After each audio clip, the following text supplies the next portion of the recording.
Islam's വോയിസിലേക്ക് ഏവർക്കും സ്വാഗതം. കഴിഞ്ഞ ദിവസം ആരിഫ് ഹുസൈൻ്റെ കോയ കോളിങ്ങിൻ്റെ ഒരു എപ്പിസോഡ് കണ്ടപ്പോൾ അതിലൊരു ചെറുപ്പക്കാരൻ, അദ്ദേഹം ഇപ്പോൾ പാതി മതം വിട്ട അവസ്ഥയിലേക്ക് എത്തിയിട്ടുണ്ട്. അപ്പം ആരിഫ് ഹുസൈൻ ചോദിക്കുന്നുണ്ട്, പാതി എത്തിയിട്ടേ ഉള്ളൂ എന്ന്, ബാക്കി പാതി എന്താണ് പ്രശ്നം എന്ന് ചോദിക്കുന്നുണ്ട്.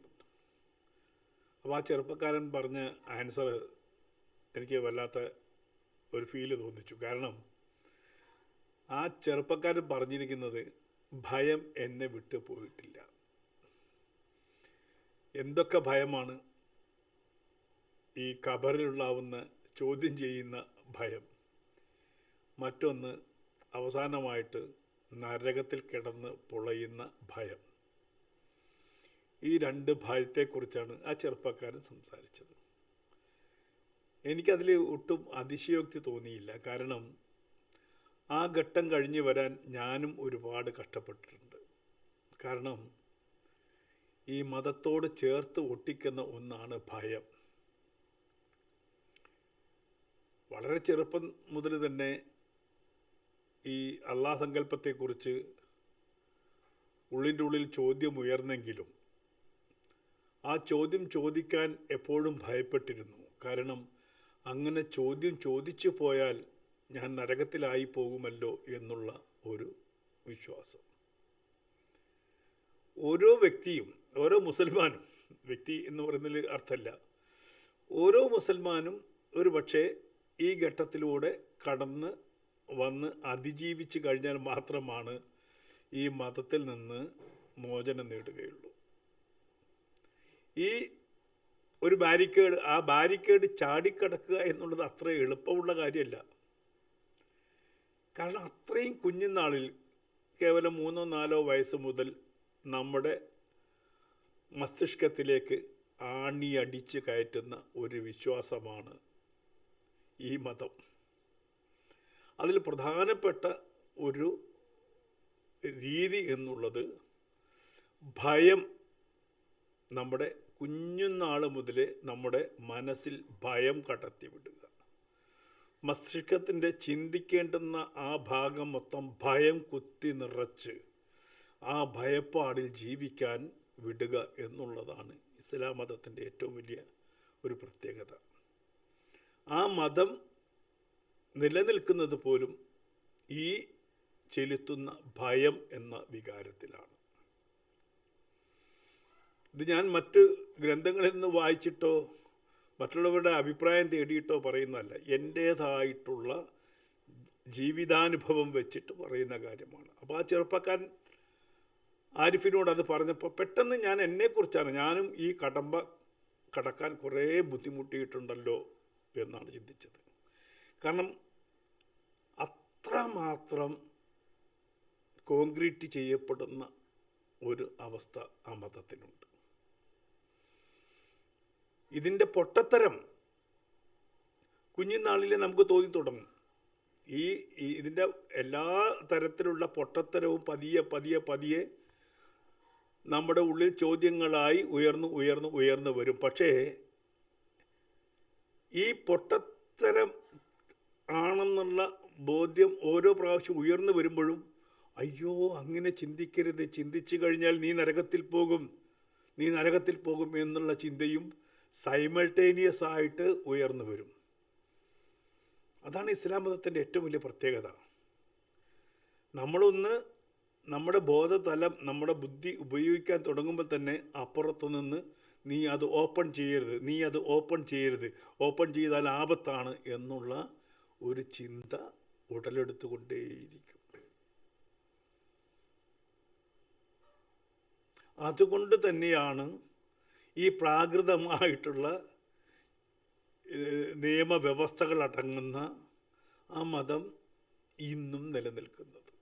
ഈ ഭയം എന്ന് പറയുന്ന നൂലുകൊണ്ട് തുന്നിച്ചേർത്ത മതമായതുകൊണ്ട് തന്നെയാണ് അത് ഇത്രയും കാലം നിലനിന്നതും ഇപ്പോഴും അതിൽ നിന്ന് വിട്ടുപോകുന്നവരുടെ എണ്ണം കുറയാനും കാരണം ഈ പറയുന്ന ഭയത്തിൻ്റെ നൂല് തന്നെയാണ്. അതല്ലെങ്കിൽ ചിന്തിക്കുന്നവർക്കൊക്കെ ദൃഷ്ടാന്തമല്ല, അത് പൊട്ടത്തരമാണെന്നുള്ള ഉത്തമ ബോധ്യം നമുക്ക് ലഭിക്കും.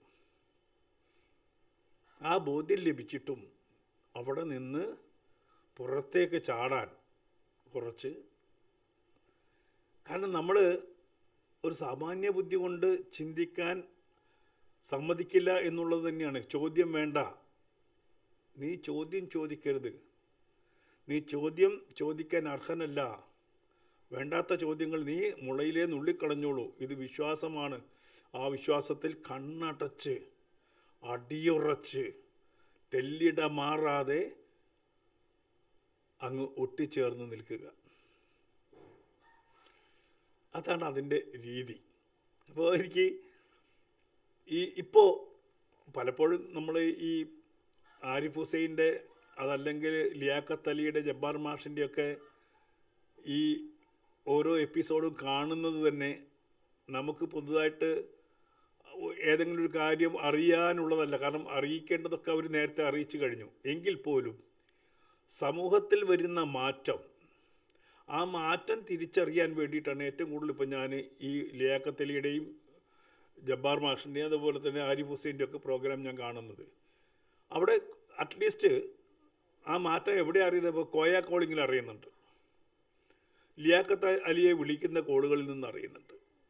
ആ കോളുകളിൽ വരുന്ന ശബ്ദ വ്യത്യാസം, ആദ്യം വിളിച്ചവർ വീണ്ടും വിളിക്കുമ്പോൾ അവരിലുണ്ടാവുന്ന മാറ്റം, പിന്നീട് വിളിക്കുമ്പോൾ ഉണ്ടാകുന്ന മാറ്റം, അതേപോലെ ധൈര്യമായിട്ട് സ്ത്രീകൾ പോലും ഇവരോട് സംവദിക്കാൻ വരുന്നു.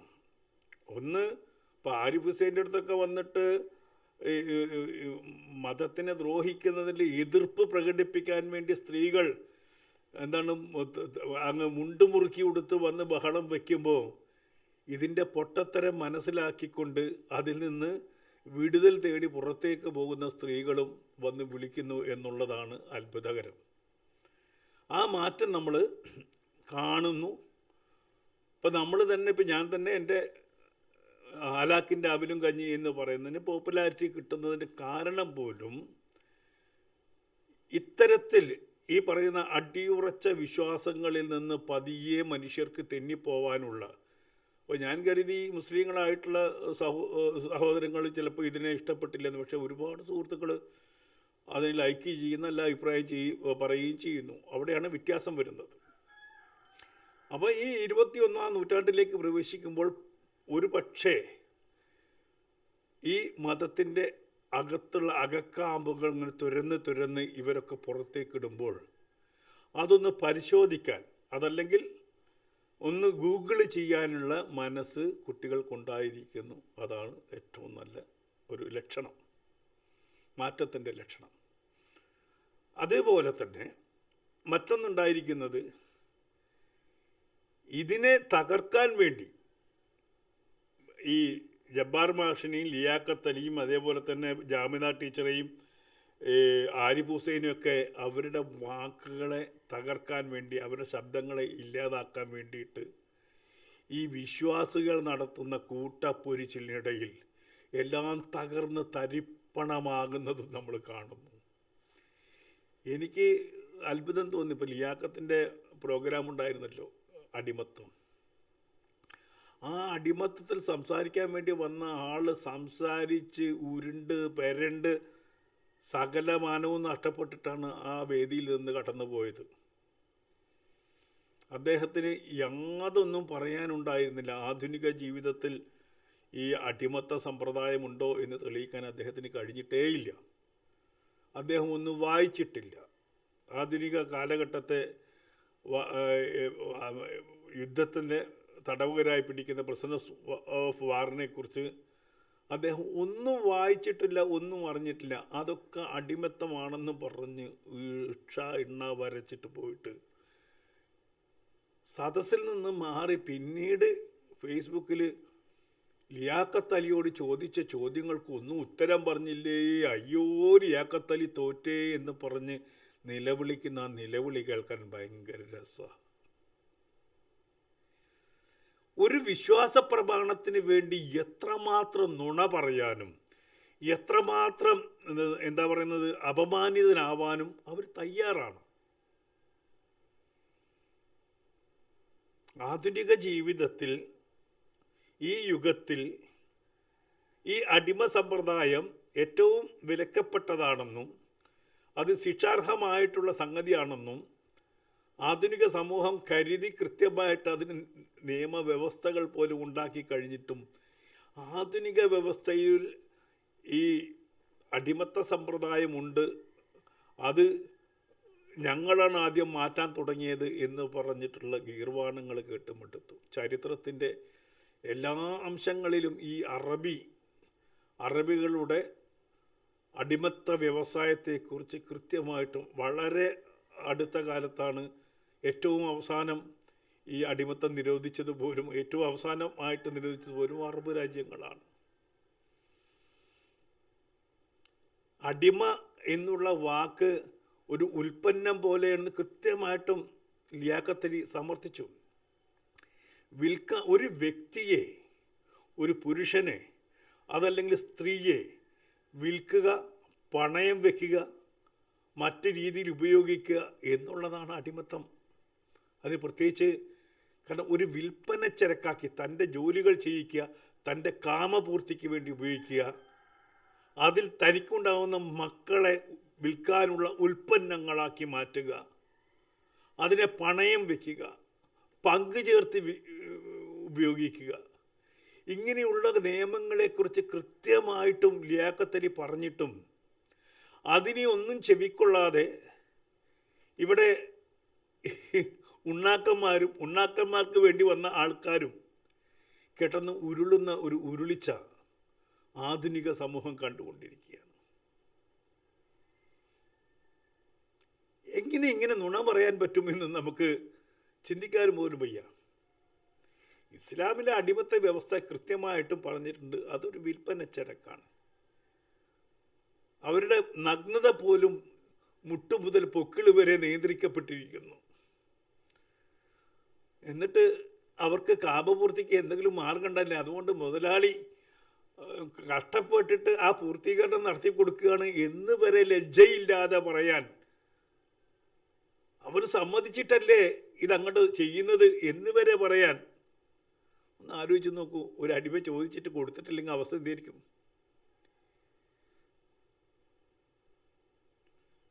ഭാര്യാഭർത്താവായിട്ട് ജീവിക്കുന്ന അടിമകളിൽ നിന്ന് പോലും ആ ഭർത്താവിൻ്റെ മുമ്പിൽ വെച്ചിട്ട് പോലും ഈ സ്ത്രീയെ ഉപയോഗിക്കാനുള്ള അവകാശം എന്ന് പറഞ്ഞാൽ ആ അടിമത്വവും ഈ പറയുന്ന ആധുനിക കാലത്തെ യുദ്ധ തടവുകാരെയും ഒരുപോലെ കാണുക എന്ന് പറഞ്ഞാൽ ഇവന്മാർക്കൊക്കെ തലയിൽ എന്താ ഓളമുണ്ടോ? അങ്ങനെ തന്നെ വയ്ക്കണം. ചികിത്സ ആവശ്യമായിട്ടുള്ള രോഗികളായിട്ട് അവർ മാറിയിരിക്കുന്നു. ഇന്ന് നമുക്കൊരു ജോലിക്കാരൻ്റെ അടുത്ത് അത് ചെയ്യടാ എന്ന് അങ്ങ് പറയാം, അതൊന്ന് ചെയ്തു തരാമോ എന്ന് ചോദിക്കാനുള്ള അവകാശം നമുക്കുള്ളൂ. അയാൾക്ക് ഇഷ്ടമുണ്ടെങ്കിൽ ചെയ്താൽ മതി. മുതലാളിക്ക് അങ്ങനെ നിർബന്ധിക്കാനും പറ്റില്ല ഒരു മേഖലയിലും. പിന്നെ ഒരു ജീവിതകാലം മുഴുവൻ ശിക്ഷിക്കപ്പെട്ട ഒരാൾ തൊഴിലെടുക്കുന്നത് അടിമത്തമാണ്, അവരെ കൊണ്ട് തൊഴിലെടുപ്പിക്കുന്നില്ലേ എന്ന് ചോദിക്കുന്ന വങ്കന്മാരോട് പിന്നെ നമ്മൾ എന്ത് പറയാനാണ്? ജയിലിലെ പ്രവൃത്തിയുടെ ഭാഗമായിട്ട് അവർ തൊഴിൽ ചെയ്യുന്നുണ്ടാവും, ചിലപ്പോൾ പുറമ്പടിക്ക് കൊണ്ടുപോകുന്നുണ്ടാവും. ഇപ്പോൾ തുറന്ന ജയിലുണ്ട്, ഇപ്പോൾ ചപ്പാത്തി ഉണ്ടാക്കുന്നുണ്ട് നമ്മുടെ നാട്ടിൽ. അത് പുറംപണി യഥാർത്ഥത്തിൽ ജയിലിൽ വെച്ച് ഈ ജയിൽ പുള്ളികൾ ചപ്പാത്തി ഉണ്ടാക്കുന്നു, അത് പുറത്ത് കൊണ്ടുപോയി വിൽക്കുന്നു. ജയിലിൻ്റെ പുറത്ത് വിൽപ്പന, കറി ഉണ്ടാക്കുന്നുണ്ട്, ചപ്പാത്തി ഉണ്ടാക്കുന്നുണ്ട്, പല ഉൽപ്പന്നങ്ങൾ ഉണ്ടാക്കുന്നുണ്ട്. അത് ഈ ജയിലിലെ പുള്ളികളെ അടിമകളാക്കി വെച്ചുകൊണ്ട് സൃഷ്ടിക്കുകയാണെന്ന് ആണോ? അവൻ ചപ്പാത്തി ഉണ്ടാക്കിയുള്ളപ്പോൾ ജയിലിൽ ശിക്ഷിക്കുമ്പം ജഡ്ജി പറയുന്നുണ്ടോ ഇയാളെ ജയിലിലിട്ടിട്ട് ഇയാളെ കൊണ്ട് ദിവസവും 1500 ചപ്പാത്തി ഉണ്ടാക്കിക്കണം, 1.5 കിൻഡൽ ചിക്കൻ കറി വെപ്പിക്കണം എന്ന് കോടതി ഉത്തരവിടുന്നുണ്ടോ? ഇല്ല. ജീവപര്യന്തം ശിക്ഷിച്ച് ഈ ജയിലിലേക്ക് അയക്കുകയാണ് ചെയ്യുന്നത്. ആ ജയിലിൻ്റെ ഭാഗമായിട്ട് അവിടെ ഗാർഡനിങ് ഉണ്ടാവും, അവിടെ കൃഷി ഉണ്ടാവും, അതൊക്കെ അവർക്ക് ചെയ്യാം. അവർക്ക് റിലാക്സ് കിട്ടണ്ടേ? അവരെങ്ങനെയാണ് മാറ്റുന്നത്? ഇപ്പം കള്ളന്മാരെ പിടിച്ച് ഈ പണിയൊക്കെ ചെയ്യുമ്പോൾ അധ്വാനത്തിലേക്ക് അവരെ തിരിച്ചു കൊണ്ടുവരിക എന്നുള്ള പ്രവസ്ഥ, അത് അല്ലാതെ അടിമത്വമാണോ? ഈ വിദ്വാൻമാർ പറയുന്നത് അത് അടിമത്താണെന്നാണ് പറയുന്നത്. അത് ആധുനിക കാലത്തെ ജയിൽ ജീവിതം അടിമത്തമാണ്. അതുകൊണ്ട് ഇപ്പം എന്താ ചെയ്യപ്പം ഈ ശിക്ഷിക്കുന്നവരൊക്കെ പിടിച്ചിട്ട് ചക്കരെ തേനേ എന്ന് പറഞ്ഞിട്ട് 5 നേരം നിസ്കരിപ്പിച്ച് അവർക്ക് വായിലേക്ക് കാരക്കയും ഇതൊക്കെ കൊടുത്ത് വളർത്തണമെന്നാണോ പറയുന്നത്? അടിമകൾക്ക് ഞങ്ങൾ ഭക്ഷണം കൊടുത്തിട്ടില്ലേ എന്നുള്ളതാണ്.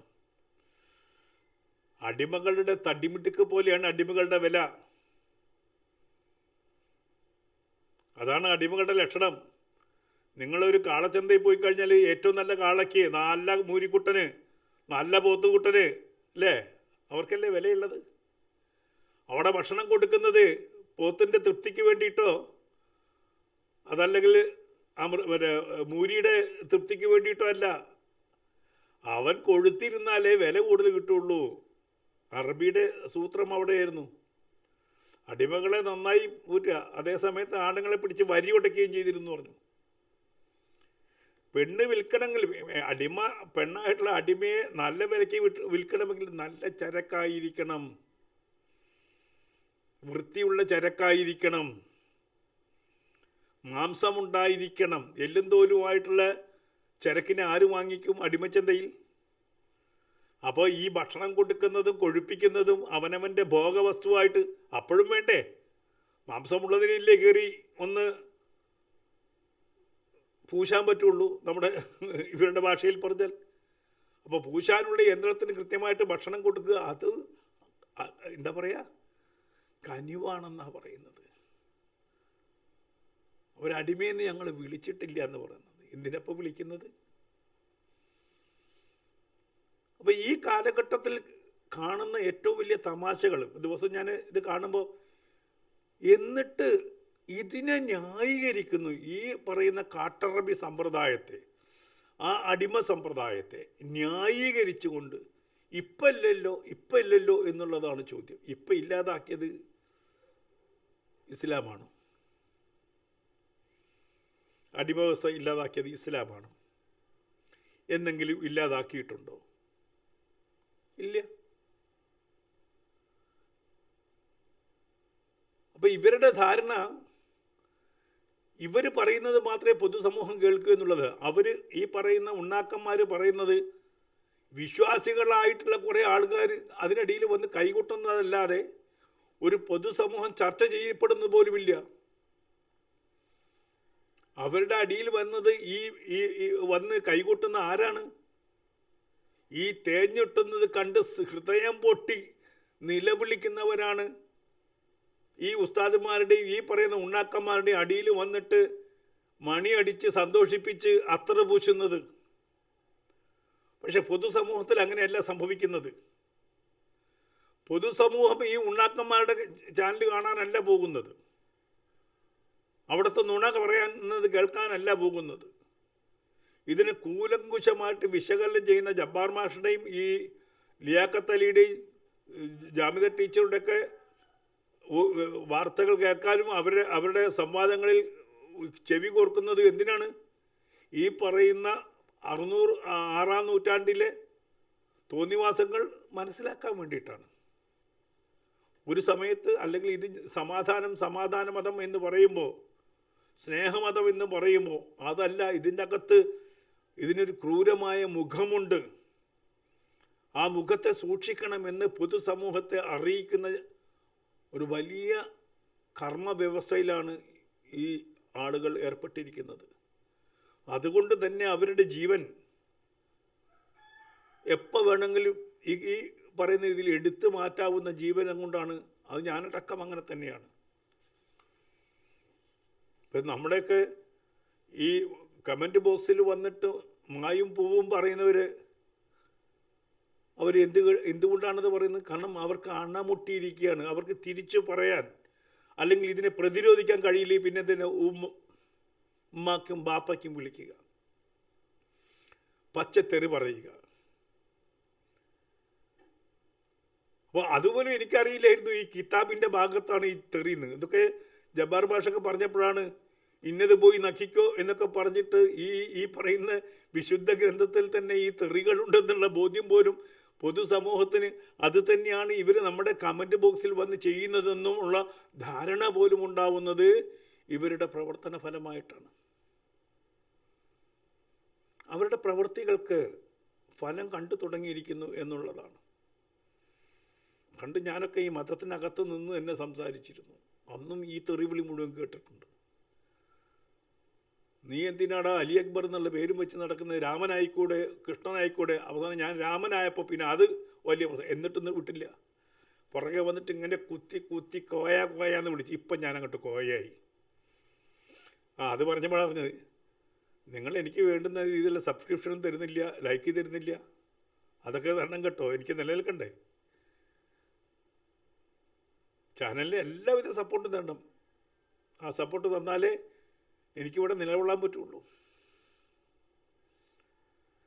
എൻ്റെ വാക്കുകൾ കേൾക്കാൻ ആൾക്കാർ വരണ്ടേ?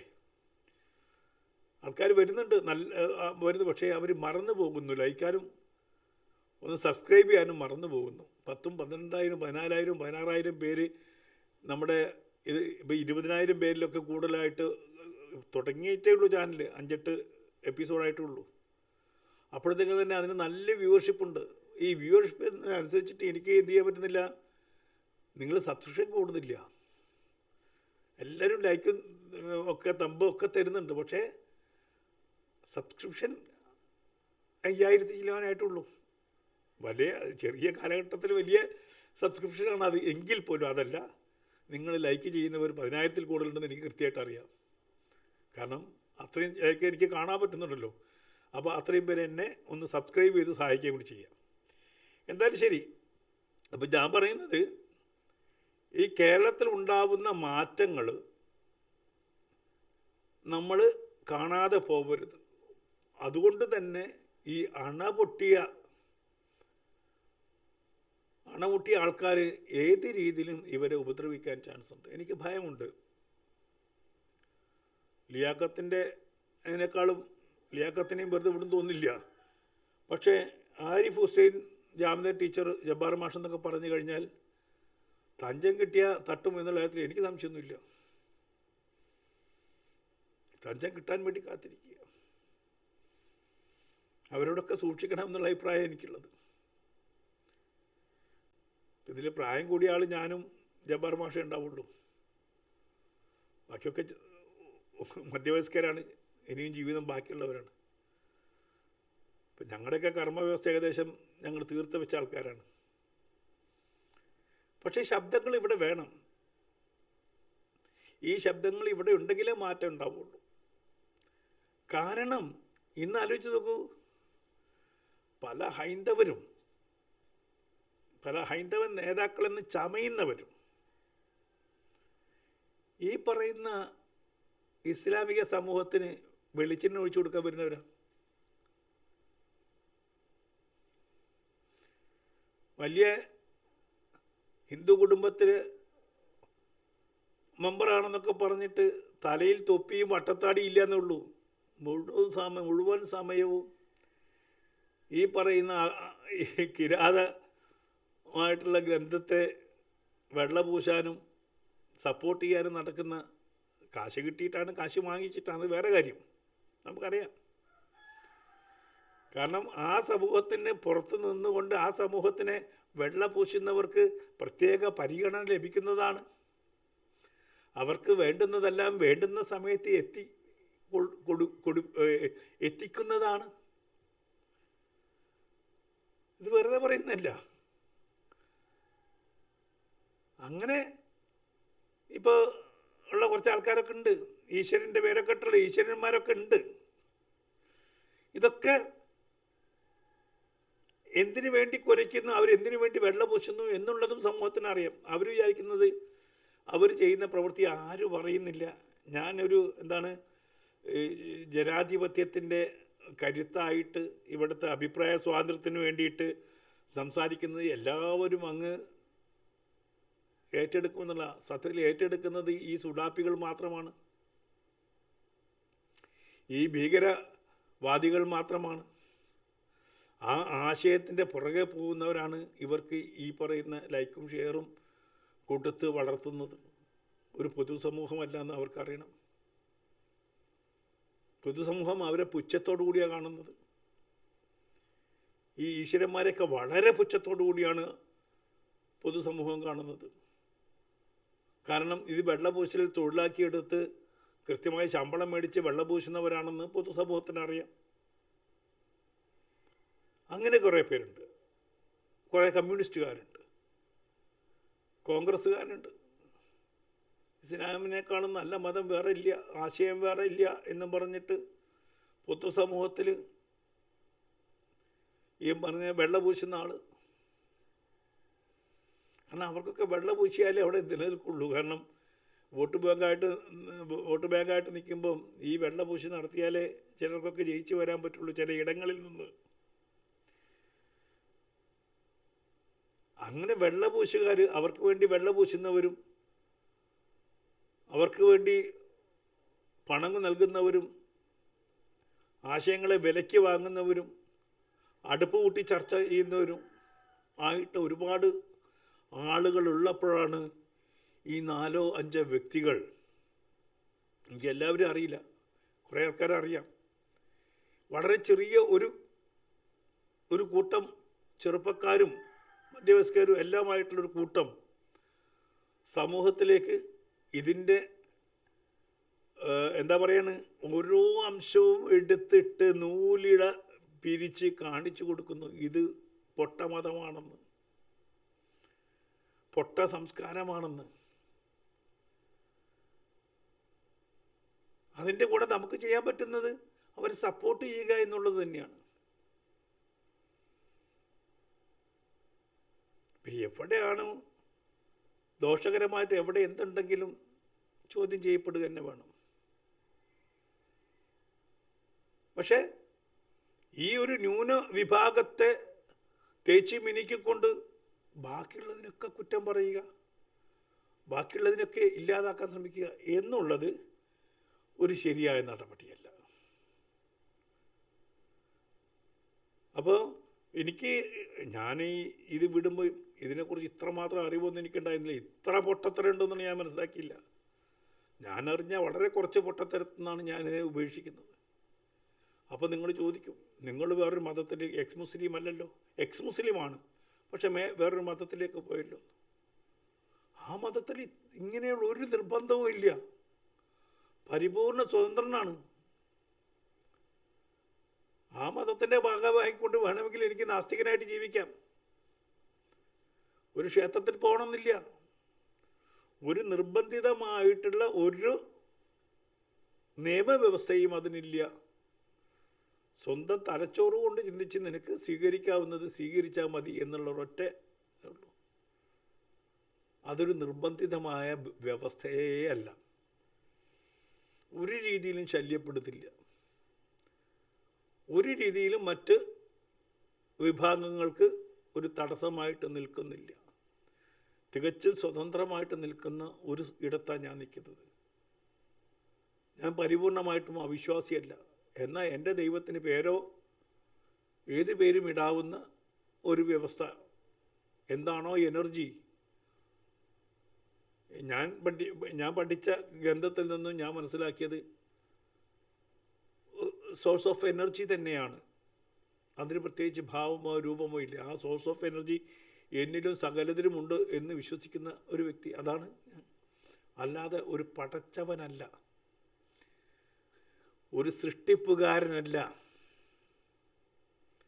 ആ സൃഷ്ടിപ്പുകാരൻ ഇന്നൊക്കെ ചെയ്യണം, ഇത് ചെയ്തില്ലെങ്കിൽ നിന്നെയൊക്കെ പിടിച്ച് പൊരിക്കും എന്ന് പറയുന്ന ഒരു സംവിധാനം ഞാൻ വന്നിടത്തില്ല. തികച്ചും സ്വതന്ത്രമായി ചിന്തിക്കാം. അവിടേക്ക് നമുക്ക് പിന്നീട് പോകാം, കാരണം അതിന് മറുപടി പറയണം. ഇപ്പം കുഞ്ഞുനാൾ മുതലേ നമ്മുടെ ഉള്ളിലുള്ള ചോദ്യങ്ങൾ, ആ ചോദ്യങ്ങൾ ഉയർന്നു വരികയും അപ്പം തന്നെ സപ്രസ് ചെയ്ത് അതിങ്ങനെ ഇല്ലായ്മ ചെയ്ത്, അതേപോലെ തന്നെയാണ് ഒരു ശരീരത്തിൻ്റെ വളരെ പ്രധാനപ്പെട്ട ഒരു ഭാഗം മുറിച്ച് കളയുക. അതിലുണ്ടാകുന്ന കോംപ്ലക്സ് വേറെ, അതിലുണ്ടാകുന്ന ശാരീരികമായിട്ടുള്ള പ്രതിപ്രവർത്തനങ്ങൾ വേറെ,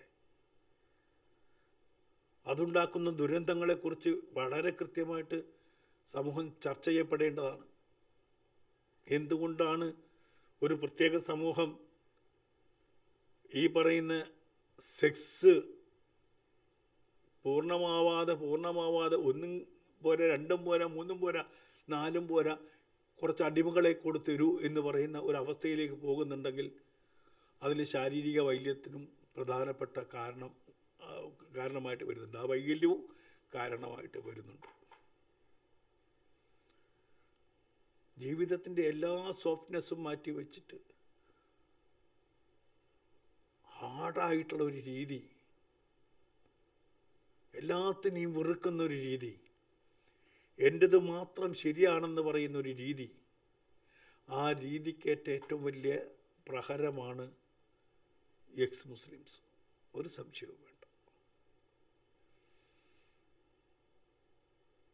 ഇന്ന് അവരോടൊപ്പം കോടിക്കണക്കിന് മനുഷ്യരുണ്ട്. അവരുടെ വാക്ക് കേൾക്കാൻ കോടിക്കണക്കിന് മനുഷ്യരുണ്ട്. അതുകൊണ്ട് തന്നെയാണ് ഉണ്ണാക്കന്മാരൊക്കെ വെപ്രാളം പിടിച്ചോടുന്നത്, നുണകളുടെ ഒരു പരമ്പര തന്നെ സൃഷ്ടിക്കുന്നത്. സാമാന്യ ഒരു 10-15 വയസ്സുള്ള കുട്ടിക്ക് പോലും ചിന്തിച്ചെടുക്കാവുന്ന യുക്തിയുള്ള കാര്യങ്ങളെ ഇവർ മറച്ചൊടിച്ച് ആധുനികതയിൽ അടിമത്തമുണ്ടെന്ന് പറയുന്ന ഭോഷ്കന്മാരായിട്ട്, വിഡ്ഢികളായിട്ട്, വിദ്യാസുരന്മാരായിട്ട് കുറേ എണ്ണം നടക്കുന്നുണ്ടെങ്കിൽ അപ്പം മനസ്സിലാക്കിക്കോളൂ, ഈ സമൂഹത്തിൽ എല്ലാം നഷ്ടപ്പെട്ടിരിക്കുന്നു എന്നുള്ളത്. 1400 വർഷം മുമ്പ് ഒരു സമൂഹത്തിൽ നിലനിരുന്ന ഏറ്റവും അപരിഷ്കൃതമായ രീതിയെ ഇപ്പോഴും തള്ളിപ്പറയാതെ ഈ പറയുന്ന ജബ്ബാർ മാഷോ അതല്ലെങ്കിൽ ആരിഫ് ഹുസൈനോ ലിയാഖത്ത് അലിയോ ഇത് ഹലാലാണോ ഹറാമാണോ എന്ന് ചോദിച്ചിട്ട് ഹറാമാണെന്ന് പറയാൻ നാവ് പൊന്താത്ത സാംസ്കാരിക ശൂന്യരായിട്ടുള്ള ആളുകളുടെ കൂട്ടക്കരച്ചിൽ കേൾക്കാൻ നല്ല രസമുണ്ട്. അങ്ങാടി തോറ്റയിട്ട് പിന്നെ ഇപ്പുറത്ത് വന്നിട്ട് അമ്മയോട് കൊഞ്ഞനെ കുത്തുന്ന പോലെയാണിപ്പോൾ. അടിമത്ത സമ്പ്രദായത്തിന് ചർച്ച വേണമെന്നിട്ട് ഉണ്ണാക്കന്മാരൊക്കെ ഓടി ഒളിച്ചു. എന്നിട്ട് അവസാനം ഒരു പാവത്തം വന്ന് ചാടി വീണ് കുളമായി. എന്നിട്ട് പറയുന്നു ലിയാഖത്ത് അലി വരച്ചെന്ന്. വരച്ചതാരാണെന്ന് സമൂഹം കണ്ടിട്ടില്ലേ? വിറച്ച് നാവ് ഇറങ്ങി വെള്ളം കുടിച്ചതാരാണെന്ന് സമൂഹം കണ്ടിട്ടില്ലേ? ലിയാഖത്ത് അലി കൃത്യമായിട്ട് കാര്യങ്ങൾ പറഞ്ഞു, ഒന്നും തോറ്റു കൊടുക്കാതെ. കാരണം അത് ഇപ്പം ഞാൻ പോയി പറഞ്ഞാലും അത് ശരിയായിട്ട് വരും. സ്പഷ്ടമായിട്ടുള്ള കാര്യങ്ങളാണ്. ആധുനിക ജീവിതത്തിൽ, ആധുനിക സമൂഹത്തിൽ അടിമത്തമില്ല. ഒരു പക്ഷേ ആ അടിമവ്യവസ്ഥയുടെ ഏറ്റവും അവസാനം ഒഴിവാക്കപ്പെട്ട കാര്യം ഒന്ന് വേണമെങ്കിൽ പറയാം, നമ്മൾ തിരുവിതാംകൂറിൽ നിന്ന് തോട്ടിപ്പണി നിർത്തലാക്കലാണ്. അതിനുവേണ്ടി സമരം ചെയ്തവരെ എനിക്കറിയാം. ഞാൻ അവരെ തൊട്ടിട്ടുണ്ട്, അവരെ കേട്ടിട്ടുണ്ട്. അവിടുത്തെ ജന്മിമാരുടെ അല്ലെങ്കിൽ ഉദ്യോഗസ്ഥന്മാരുടെ തീട്ട ബക്കറ്റും കൊണ്ട് നടന്നു പോയ ഒരു സമൂഹമുണ്ടായിരുന്നു തിരുവനന്തപുരത്ത്. പക്ഷെ ഇതൊക്കെ വന്നത് ഇന്ത്യയിൽ നിന്നല്ല, ഈ അറബികൾ കൊണ്ടുവന്നതാണ് എന്ന് പറയുമ്പോഴാണ് ഇവർക്ക് ചുരുക്കുണ്ടാവുന്നത്. മുഗൾ അധിനിവേശത്തിന് മുമ്പ് ഭാരതത്തിൽ ഈ വ്യവസ്ഥയില്ല. ഉണ്ടെങ്കിൽ എവിടെയെങ്കിലും ഉണ്ടെങ്കിൽ ദയവായിട്ട് കമൻറ്റ് ബോക്സിൽ ഇന്ന കാലഘട്ടത്തിൽ ഇവിടെ അടിമവ്യവസ്ഥ ഉണ്ടായിരുന്നു, ഇന്ന തെളിവുണ്ടായിരുന്നു എന്ന് പറയുക. ശൂദ്രൻ എന്ന് പറഞ്ഞാൽ അടിമയല്ല. ഞാനൊക്കെ ശൂദ്രനാണ്. അത് എടുത്തിട്ട് പൊക്കി പിടിച്ച് വരേണ്ട. ചാതുർവർണ്ണ അടിമവ്യവസ്ഥയല്ല. പക്ഷേ ഈ പറയുന്ന മുഗളന്മാർ അറബികളുടെ കൂടെ ഭാരതത്തിലേക്ക് കടന്നു വന്ന അടിമ വ്യവസ്ഥ അടുത്ത കാലത്താണ് അതില്ലായ്മ ചെയ്തത്. 100 വർഷമായിട്ടുള്ളൂ. സ്വാതന്ത്ര്യത്തിന് തൊട്ട് മുമ്പാണ് ഈ വ്യവസ്ഥകൾ ഓരോന്നായി ഇല്ലാതായത്.